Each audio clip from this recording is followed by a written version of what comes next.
सभी भक्तों को मेरा जय श्री राम। जैसा कि हम रामचरितमानस के हिंदी अर्थ का श्रवण कर रहे हैं, अब तक हमने दोहा क्रमांक 65 तक का अर्थ सुन लिया है। अब आगे। सारी नदियों में पवित्र जल बहता है और पक्षी, पशु, भ्रमर सभी सुखी रहते हैं। सब जीवों ने अपना स्वाभाविक वैर छोड़ दिया और पर्वत पर सभी परस्पर प्रेम करते हैं। पार्वती जी के घर आ जाने से पर्वत ऐसा शोभायमान हो रहा है जैसा राम भक्ति को पाकर भक्त शोभायमान होता है।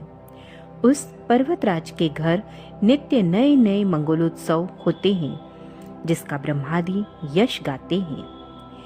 जब नारद जी ने ये सब समाचार सुने तो वे कौतुक ही से हिमाचल के घर पधारे। पर्वतराज ने उनका बड़ा आदर किया और चरण धोकर उनको उत्तम आसन दिया। फिर अपनी स्त्री सहित मुनि के चरणों में सिर नवाया और उनके चरणों तक को सारे घर में छिड़काया। हिमाचल ने अपने सौभाग्य का बहुत बखान किया और पुत्री को बुलाकर मुनि के चरणों पर डाल दिया और कहा, हे मुनिवर, आप त्रिकालज्ञ हैं और सर्वज्ञ हैं। आपकी सर्वत्र पहुंच है, अतः आप हृदय में विचार कर कन्या के दोष गुण कहिए। नारद मुनि ने हंसकर रहस्य युक्त कोमल वाणी से कहा, तुम्हारी कन्या सब गुणों की खान है। यह स्वभाव से ही सुंदर, सुशील और समझदार है। उमा, अंबिका और भवानी इसके नाम हैं। कन्या सब सुलक्षणों से संपन्न है। यह अपने पति को सदा प्यारी होगी। इसका सुहाग सदा अचल रहेगा और इससे इसके माता पिता यश पावेंगे। यह सारे जगत में पूज्य होगी और इसकी सेवा करने से कुछ भी दुर्लभ न होगा। संसार में स्त्रियां इसका नाम स्मरण करके पतिव्रत रूपी तलवार की धार पर चढ़ जाएगी। हे पर्वतराज, तुम्हारी कन्या सुलक्षणी है। अब इसमें जो 2-4 अवगुण हैं, उन्हें भी सुन लो। गुणहीन, मानहीन, माता पिता विहीन, उदासीन, संशयहीन, लापरवाह, योगी, जटाधारी, निष्काम हृदय, नंगा और अमंग वेश वाला, ऐसा इसको पति मिलेगा। इसके हाथ में ऐसी ही रेखा पड़ी है। नारद मुनि की वाणी सुनकर और उसको हृदय में सत्य जानकर पति पत्नी हिमवान और मैना को दुख हुआ और पार्वती जी प्रसन्न हुई। नारद जी ने भी इस रहस्य को नहीं जाना, क्योंकि सबकी बाहरी दशा एक सी होने पर भी भीतरी समझ भिन्न भिन्न थी। सारी सखियां पार्वती, पर्वतराज हिमवान और मैना सभी के शरीर पुलकित थे और सभी के नेत्रों में जल भरा था। देवर्षि के वचन असत्य नहीं हो सकते, यह विचार कर पार्वती ने उन वचनों को हृदय में धारण कर लिया। उन्हें शिव जी के चरण कमलों में स्नेह उत्पन्न हो आया, परंतु मन में यह संदेह हुआ कि उनका मिलना कठिन है। अवसर ठीक न जानकर उमा ने अपने प्रेम को छिपा लिया। फिर वे सखी की गोद में जाकर बैठ गई। देवर्षि की वाणी झूठी न होगी, यह विचार कर हिमवान, मैना और सारी चतुर सखियां चिंता करने लगी। फिर हृदय में धीरज धरकर पर्वतराज ने कहा, हे नाथ, कहिए अब क्या उपाय किया जाए।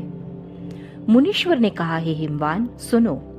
विधाता ने ललाट पर जो कुछ लिख दिया है उसको देवता, दानव, मनुष्य, नाग और मुनि कोई भी नहीं मिटा सकते। तो भी एक उपाय मैं बताता हूँ। यदि देव सहायता करें तो वह सिद्ध हो सकता है। उमा को वर तो निसंदेह वैसा ही मिलेगा जैसा मैंने तुम्हारे सामने वर्णन किया है, परंतु मैंने वर के जो दोष बतलाए हैं, मेरे अनुमान से वे सभी शिवजी में हैं। यदि शिवजी के साथ विवाह हो जाए तो दोषों को भी सब लोग गुणों के ही समान कहेंगे। जैसे विष्णु भगवान शेषनाग की शैया पर सोते हैं तो भी पंडित लोग उनको कोई दोष नहीं लगाते। सूर्य और अग्निदेव अच्छे बुरे सभी रसों का भक्षण करते हैं, परंतु उनको कोई बुरा नहीं कहता।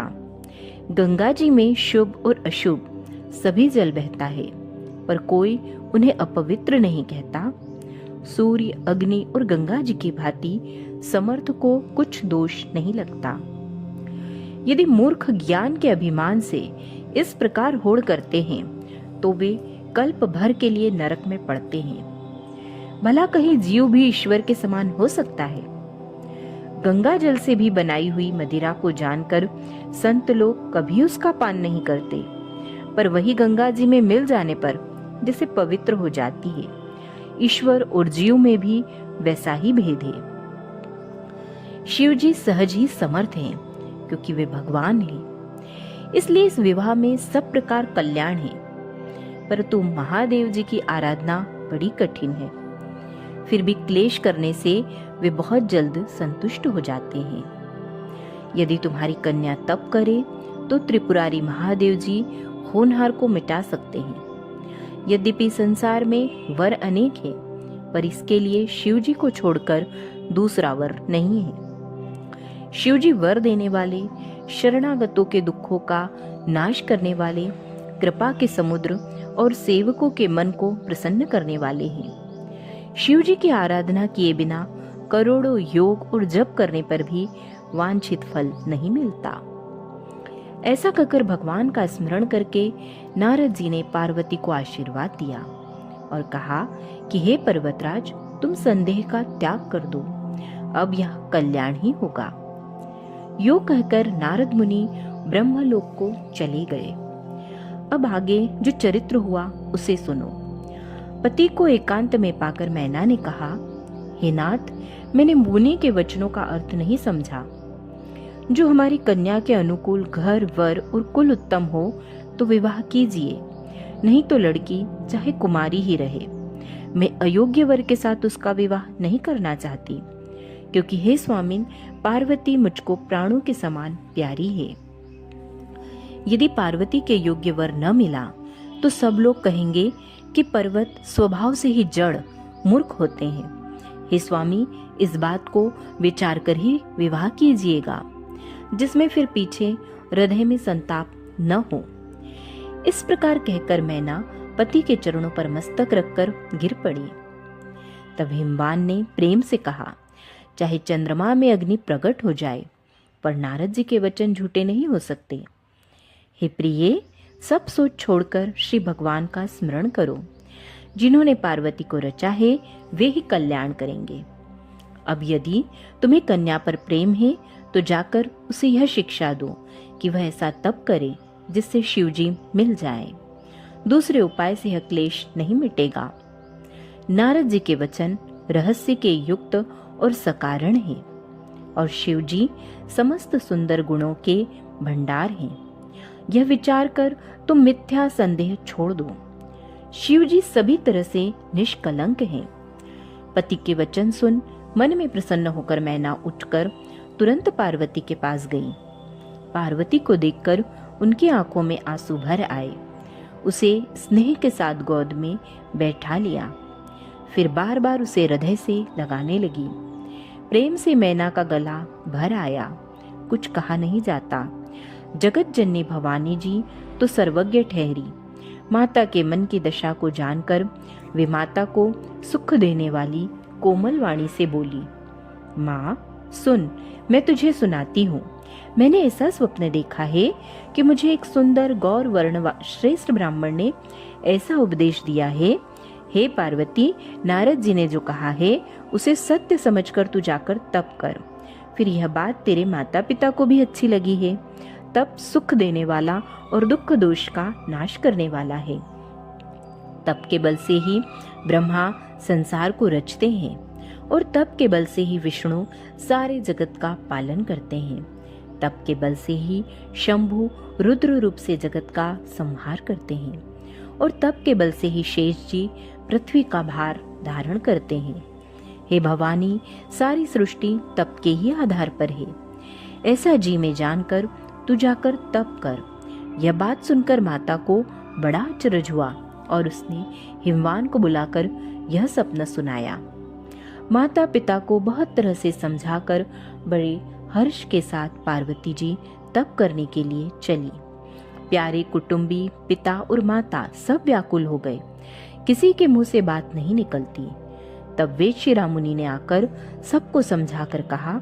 पार्वती जी की महिमा सुनकर सबको समाधान हो गया। प्राणपति शिव जी के चरणों को हृदय में धारण करके पार्वती जी वन में जाकर तप करने लगी।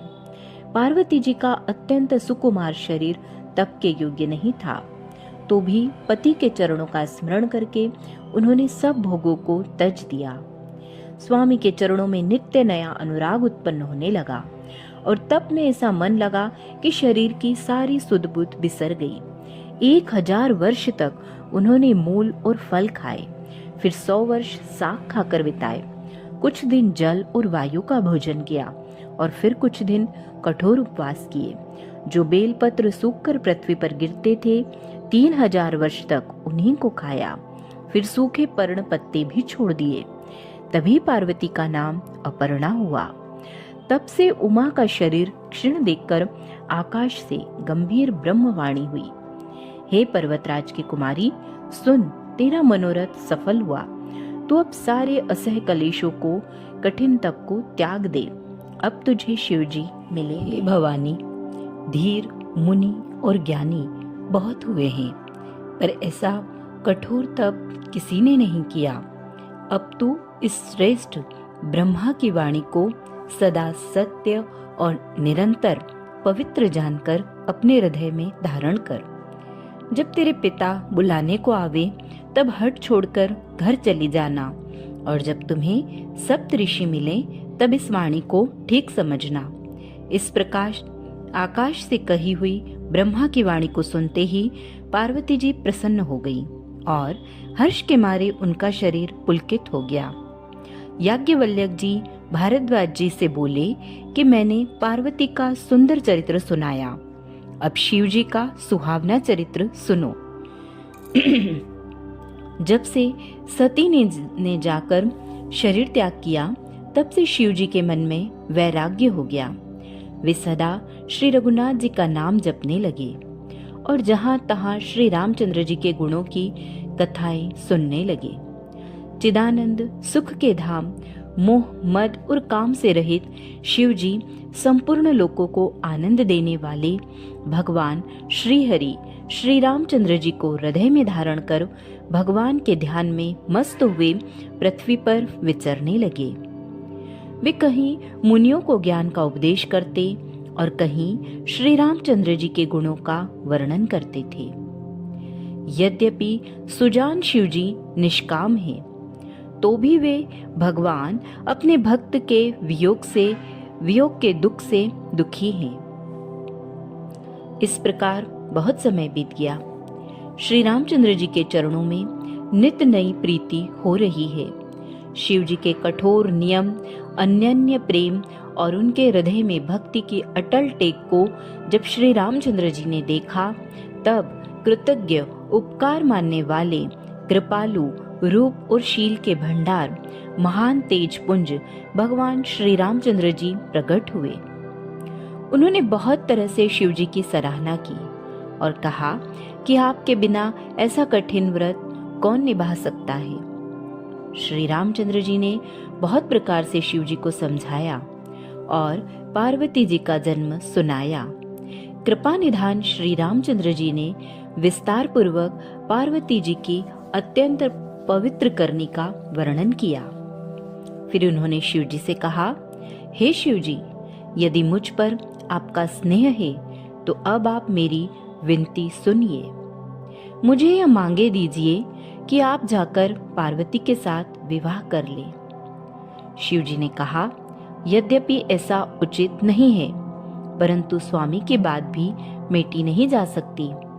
हे नाथ, मेरा यही परम धर्म है कि मैं आपकी आज्ञा को सिर पर रखकर उसका पालन करूं।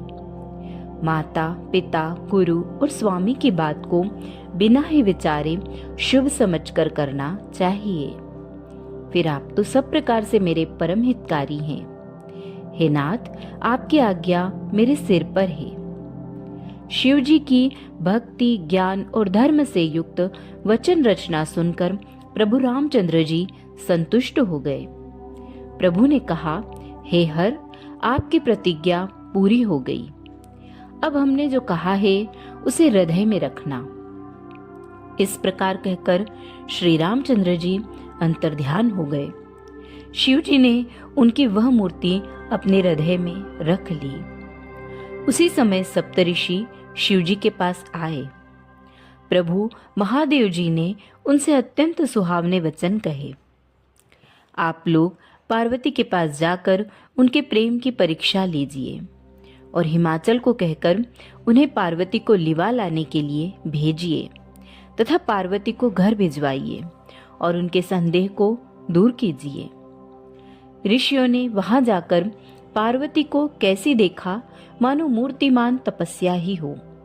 मुनि बोले, हे शैल कुमारी, सुनो, तुम किस लिए इतना कठोर तप कर रही हो? तुम किसकी आराधना करती हो और क्या चाहती हो? हमसे अपना सच्चा भेद क्यों नहीं कहती? पार्वती ने कहा, बात कहते मन बहुत सकुचाता है। आप लोग मेरी मूर्खता सुनकर हंसेंगे। मन ने हट पकड़ लिया है, वो उपदेश नहीं सुनता और जल पर दीवाल उठाना चाहता है।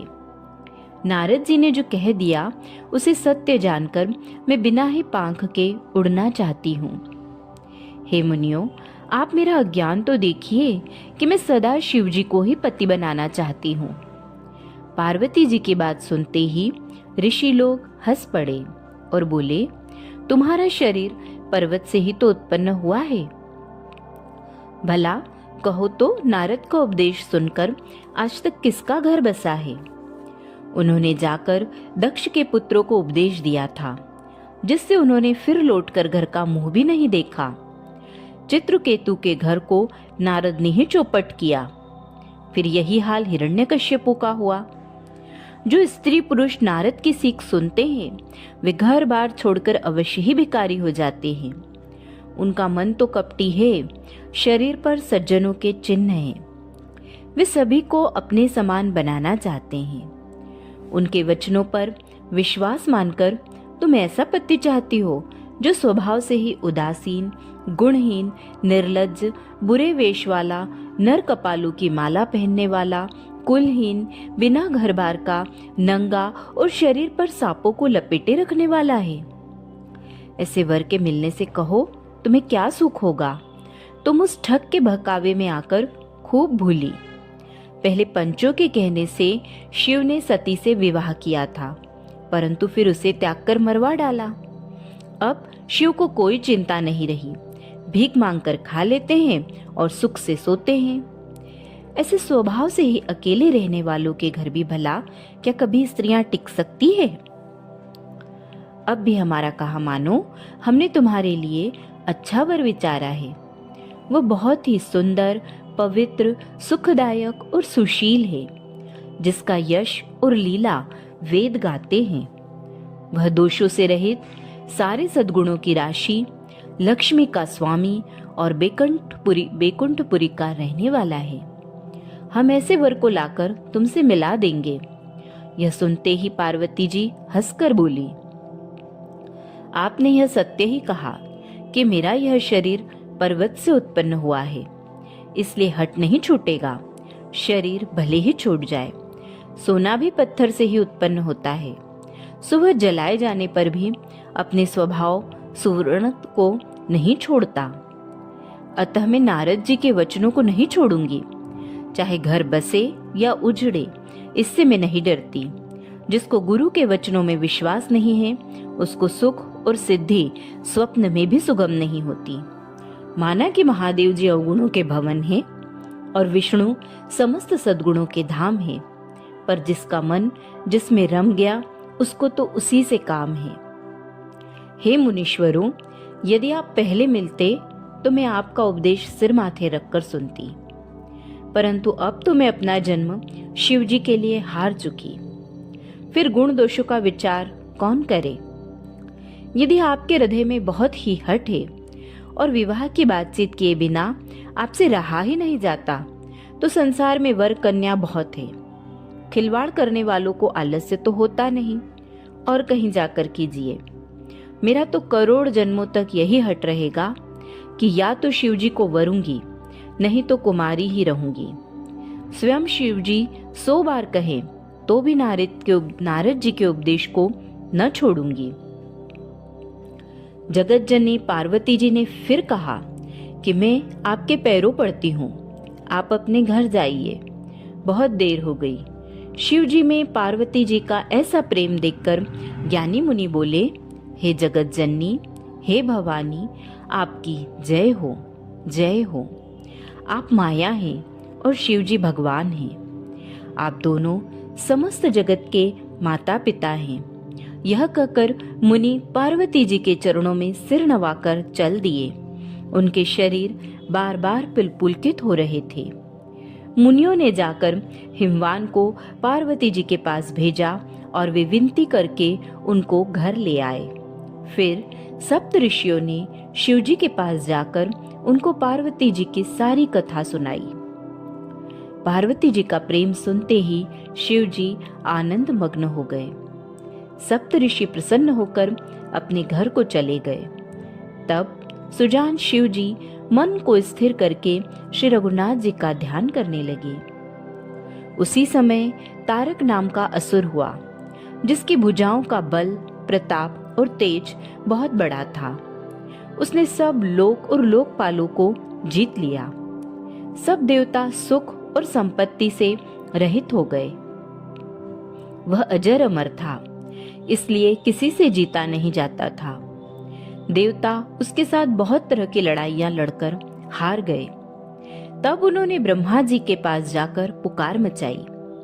ब्रह्मा जी ने सब देवताओं को दुखी देखा। ब्रह्मा जी ने सबको समझा कर कहा, इस दैत्य की मृत्यु तब होगी जब शिव जी के वीर्य से पुत्र उत्पन्न हो। इसको युद्ध में वही जीतेगा। मेरी बात सुनकर उपाय करो, ईश्वर सहायता करेंगे और काम हो जाएगा। सती जी ने जो दक्ष के यज्ञ में देह का त्याग किया था, उन्होंने अब हिमाचल के घर जाकर जन्म लिया है। उन्होंने शिव जी को पति बनाने के लिए तप किया है। इधर शिव जी सब छोड़ छाड़ कर समाधि लगा बैठे हैं। यद्यपि है तो बड़े असमंजस की बात, तथापि मेरी एक बात सुनो। तुम जाकर कामदेव को शिव जी के पास भेजो। वह शिव जी के मन में क्षोभ उत्पन्न करे, उनकी समाधि भंग करे। तब हम जाकर शिव जी के चरणों में सिर रख देंगे और जबरदस्ती उन्हें राजी करके विवाह करा देंगे। इस प्रकार से भले ही देवताओं का हित हो, और तो कोई उपाय नहीं है। सबने कहा, यह सम्मति बहुत अच्छी है। फिर देवताओं ने बड़े प्रेम से स्तुति की। तब विषम बाण धारण करने वाला और मछली के चिन्ह युक्त ध्वजा वाला कामदेव प्रकट हुआ। देवताओं ने कामदेव से अपनी सारी विपत्ति कही। सुनकर कामदेव ने मन में विचार किया और हंसकर देवताओं से यूं कहा कि शिवजी के साथ विरोध करने में मेरी कुशल नहीं है। तथापि मैं तुम्हारा काम तो करूंगा, क्योंकि वेद दूसरे के उपकार को परम धर्म कहते हैं। जो दूसरे के हित के लिए अपना शरीर त्याग देता है, संत सदा उसकी बढ़ाई करते हैं। यूं कह और सबको सिर नवाकर कामदेव अपने पुष्प के धनुष को हाथ में लेकर वसंत आदि सहायकों के साथ चला। चलते समय कामदेव ने हृदय में ऐसा विचार किया कि शिवजी के साथ विरोध करने से मेरा मरण निश्चित है। तब उसने अपना प्रभाव फैलाया और समस्त संसार को अपने वश में कर लिया। जिस समय उस मछली के चिन्ह की ध्वजा वाले कामदेव ने कोप किया, उस समय क्षण भर में ही वेदों की सारी मर्यादा मिट गई। ब्रह्मचर्य, नियम, नाना प्रकार के संयम, धीरज, धर्म, ज्ञान, विज्ञान, सदाचार, जप, योग, वैराग्य आदि विवेक की सारी सेना डरकर भाग गई। विवेक अपने सहायकों सहित भाग गया। उसके योद्धा रणभूमि में पीठ दिखा गए। उस समय वे सब सद्ग्रंथ रूपी पर्वत के कंदराओं में जा छिपे, अर्थात ज्ञान, वैराग्य, संयम, नियम, सदाचारी समाचार आदि ग्रंथों में ही लिखे रह गए। उनका आचरण छूट गया। सारे जगत में खलबली मच गई और सब कहने लगे, हे विधाता, अब क्या होने वाला है? हमारी रक्षा कौन करेगा? ऐसा दो सिर वाला कौन है जिसके लिए रति के पति कामदेव ने कोप करके हाथ में धनुष बाण उठाया है? जगत में स्त्री पुरुष संज्ञा वाले जितने चर अचर प्राणी थे, वे सब अपनी अपनी मर्यादा छोड़कर काम के वश हो गए। सबके हृदय में काम की इच्छा हो गई। लताओं को देखकर वृक्षों की डालियां झुकने लगी। नदियां उमड़ उमड़ कर समुद्र की ओर दौड़ी और ताल तलैया भी आपस में संगम करने लगी। जब जड़ वृक्ष नदी आदि की यह दशा कही गई, तब चेतन जीवों की करनी कौन कह सकता है? आकाश, जल और पृथ्वी पर विचरने वाले सारे पशु पक्षी अपने संयोग का समय भुलाकर काम के वश हो गए। सब लोग कामांध होकर व्याकुल हो गए। चकवा चकवी रात दिन नहीं देखते। देव, दैत्य, मनुष्य, किन्नर, सर्प, प्रेत, पिशाच, भूत, बेताल, ये तो सदा ही काम के गुलाम हैं। यह समझकर मैंने इनकी दशा का वर्णन नहीं किया। सिद्ध, विरक्त, महामुनि और महान योगी भी काम के वश होकर योग रहित या स्त्री के विरही हो गए। जब योगीश्वर और तपस्वी भी काम के वश हो गए, तब पामर मनुष्यों की कौन कहे? जो समस्त चराचर जगत को ब्रह्ममय देखते थे, वे अब उसे स्त्रीमय देखने लगे। स्त्रियां सारे संसार को पुरुषमय देखने लगी और पुरुष उसे स्त्रीमय देखने लगे। 2 घड़ी तक सारे ब्रह्मांड के अंदर कामदेव का रचा हुआ यह कौतुक रहा। किसी ने भी हृदय में धैर्य धारण नहीं किया। कामदेव ने सबके मन हर लिए। श्री रघुनाथ जी ने जिनकी रक्षा की, केवल वे ही उस समय बचे रहे। 2 घड़ी तक ऐसा तमाशा हुआ जब तक कामदेव शिवजी के पास पहुंच गया। शिवजी को देखकर कामदेव डर गया। तब सारा संसार फिर जैसा का तैसा स्थिर हो गया। तुरंत ही सब जीव वैसे ही सुखी हो गए जैसे मतवाले, नशा पिए हुए लोग मद नशा उतर जाने पर सुखी होते हैं। दुराधर्ष, जिसको पराजित करना अत्यंत ही कठिन है, और दुर्गम, जिनका पार पाना कठिन है। भगवान संपूर्ण ऐश्वर्य, धर्म, यश, श्री, ज्ञान और वैराग्य रूप 6 ईश्वरीय गुणों से युक्त रुद्र महाभयंकर शिव जी को देखकर कामदेव भयभीत हो गया। लौट जाने में लज्जा मालूम होती है और करते कुछ बनता नहीं। आखिर मन में मरने का निश्चय करके उसने उपाय रचा। तुरंत ही सुंदर ऋतुराज वसंत को प्रकट किया। फूले हुए नए नए वृक्षों की कतारें सुशोभित हो गई। वन, उपवन, बावली, तालाब और सब दिशाओं के विभाग परम सुंदर हो गए। जहां तहां मानो प्रेम उमड़ रहा है, जिसे देखकर मरे मनों में भी कामदेव जाग उठा। मरे हुए मन में भी कामदेव जागने लगा। वन की सुंदरता कहीं नहीं जा सकती। काम रूपी अग्नि का सच्चा मित्र शीतल मंद सुगंधित पवन चलने लगा। सरोवरों में अनेकों कमल खिल गए, जिन पर सुंदर भौरों के समूह गुंजार करने लगे। राजहंस, कोयल और तोते रसीली बोली बोलने लगे और अप्सराएं गा गा कर नाचने लगी। कामदेव अपनी सेना समेत करोड़ों प्रकार की सब कलाएं करके हार गया, पर शिवजी की अचल समाधि न डिगी। तब कामदेव क्रोधित हो उठा।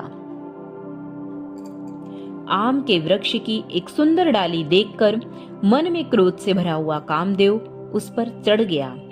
उसने पुष्प धनुष पर अपने 5 बाण चलाए और अत्यंत क्रोध से तककर उन्हें कान तक तान लिया। कामदेव ने तीक्ष्ण 5 बाण छोड़े जो शिव जी के हृदय में लगे। तब उनकी समाधि टूट गई और वे जाग गए। ईश्वर के मन में बहुत क्षोभ हुआ। उन्होंने आंखें खोलकर सब ओर देखा। जब आम के पत्तों में छिपे हुए कामदेव को देखा तो उन्हें बड़ा क्रोध हुआ, जिससे तीनों लोग कांप उठे। तब शिवजी ने तीसरा नेत्र खोला। उनके देखते ही कामदेव जलकर भस्म हो गया। जगत में बड़ा हाहाकार मच गया। देवता डर गए, दैत्य सुखी हुए, भोगी लोग काम सुख को याद करके चिंता करने लगे और साधक योगी निष्कंटक हो गए। योगी निष्कंटक हो गए। कामदेव की स्त्री रति अपने पति की यह दशा सुनते ही मूर्छित हो गई। रोती चिल्लाती और भांति भांति से करुणा करती हुई वह शिवजी के पास गई। अत्यंत प्रेम के साथ अनेकों प्रकार से विनती करके हाथ जोड़कर सामने खड़ी हो गई। शीघ्र प्रसन्न होने वाले कृपालु शिवजी अबला असहाय स्त्री को देखकर सुंदर उसको सांत्वना देने वाले वचन बोले। हे रति, अब से तेरे स्वामी का नाम अनंग होगा। वह बिना ही शरीर के सबको व्यापेगा। अब तुम अपने पति से मिलने की बात सुन। शेष आगे। जय श्री राम।